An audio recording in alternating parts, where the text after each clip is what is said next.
Assalamualaikum warahmatullahi wabarakatuh. Saya Winnie Puspitasari. Di pertemuan kedua ini kita akan membahas mengenai neraca. Langsung aja, di neraca atau laporan posisi keuangan adalah bagian dari laporan keuangan suatu entitas yang dihasilkan pada suatu periode akuntansi yang menunjukkan posisi keuangan entitas tersebut pada akhir periode tersebut.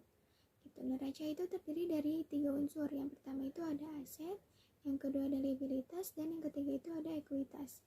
Aset itu adalah semua kekayaan yang dimiliki oleh perusahaan, baik yang berwujud maupun yang tidak berwujud. Yang kedua itu ada liabilitas. Liabilitas ini adalah kewajiban yang dimiliki seseorang atau perusahaan yang harus diselesaikan dalam periode tertentu, biasanya dalam bentuk sejumlah uang. Pada umumnya, perusahaan akan mengambil liabilitas ini guna mendukung segala kegiatan operasional yang ada dalam bisnisnya. Yang ketiga itu ada ekuitas. Ekuitas ini adalah jumlah uang yang akan dikembalikan kepada pemegang saham perusahaan yang jika seluruh aset perusahaan ini dicairkan dan seluruh hutang dibayar. Nilainya ini ditetapkan dari total pencairan seluruh aset perusahaan dikurangi dengan total hutang perusahaan yang harus dibayar. Di dalam neraca ini ada aktiva. Aktiva ini adalah segala kekayaan yang dimiliki oleh suatu perusahaan. Yang dimaksud dengan kekayaan ini adalah sumber daya yang dapat berupa benda atau hak yang dikuasai dan yang sebelumnya diperoleh perusahaan melalui transaksi atau kegiatan di masa lalu. Jenis-jenis aktiva. Aktiva itu ada beberapa jenis. Yang pertama itu ada aktiva lancar, ada investasi jangka panjang, aktiva tetap, aktiva tak berwujud, dan aktiva lainnya. Aktiva lancar itu merupakan aktiva yang diharapkan dapat dicairkan atau diuangkan tidak lebih dari 1 tahun atau 1 siklus akuntansi. Jenis-jenis aktiva lancar itu terdiri dari ada kas, selanjutnya itu ada surat berharga, ada piutang dagang, ada piutang pendapatan, beban dibayar di muka, ada perlengkapan, ada piutang wesel, dan ada persediaan barang dagang Yang jenis aktiva yang kedua itu ada investasi jangka panjang. Investasi jangka panjang ini adalah suatu penanaman modal di dalam perusahaan lain dalam jangka waktu yang panjang. Tujuan dari investasi jangka panjang ini yaitu untuk memperoleh laba atau keuntungan dan mengontrol perusahaan tersebut. Jenis aktiva yang ketiga itu ada aktiva tetap. Aktiva tetap adalah suatu kekayaan yang dimiliki perusahaan di mana pemakainya atau umur ekonomis lebih dari 1 tahun, digunakan untuk proses operasi serta tidak untuk dijual. Contohnya itu ada tanah, gedung, peralatan toko dan kantor, alat angkut, dan lain sebagainya. Selanjutnya itu ada aktiva tetap tak berwujud. Aktiva tetap tak berwujud adalah suatu hak istimewa yang dimiliki perusahaan dan memiliki nilai namun tidak memiliki bentuk fisik. Yang termasuk dengan aktiva tetap tak berwujud itu pertama itu ada goodwill. Goodwill ini nilai lebih yang dipunyai perusahaan dikarenakan keistimewaan tertentu. Selanjutnya itu ada hak paten. Hak paten ini adalah hak tunggal yang diberikan oleh pemerintah kepada seseorang atau juga badan dikarenakan penemuan tertentu. Yang ketiga itu ada hak cipta. Hak cipta ini adalah hak tunggal yang diberikan oleh pemerintah kepada seseorang atau juga badan dikarenakan adanya hasil karya seni atau tulisan atau juga karya intelektual. Selanjutnya itu juga ada merek dagang. Merek dagang adalah hak yang diberikan oleh pemerintah kepada suatu badan untuk dapat menggunakan nama dan juga lambang bagi bisnisnya. Ada juga hak sewa dan juga ada franchise atau suatu hak istimewa yang diterima oleh seseorang atau juga suatu badan dari pihak lain untuk dapat mengkomersilkan formula, teknik atau juga produk tertentu. Jenis aktiva selanjutnya itu ada aktiva lain-lain. Aktiva lain-lain ini sebagai akun neraca yang dari berbagai hal tidak dapat digolongkan ke dalam kategori-kategori aktiva investasi dalam neraca, aktiva tetap, dan aktiva tak berwujud. Seperti itu. Selanjutnya itu ada kewajiban.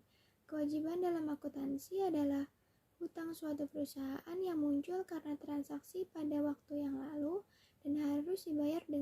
atas barang atau jasa di masa depan.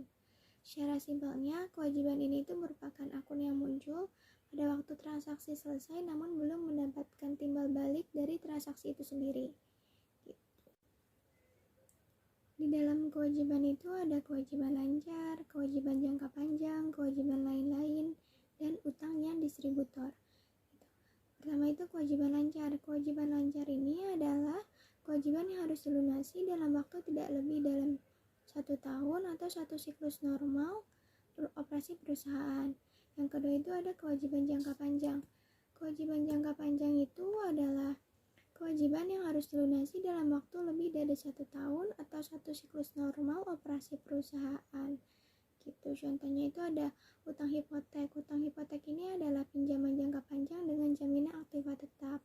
Terus juga ada utang obligasi. Utang obligasi ini adalah pinjaman jangka panjang yang timbul karena perusahaan menjual atau mengeluarkan surat-surat obligasi. Terus ada kewajiban lain-lain. Kewajiban lain-lain ini adalah meliputi semua kewajiban yang tidak sesuai untuk diklasifikasikan sebagai kewajiban lancar dan kewajiban jangka panjang. Misalnya itu uang jaminan yang diterima dari pelanggan.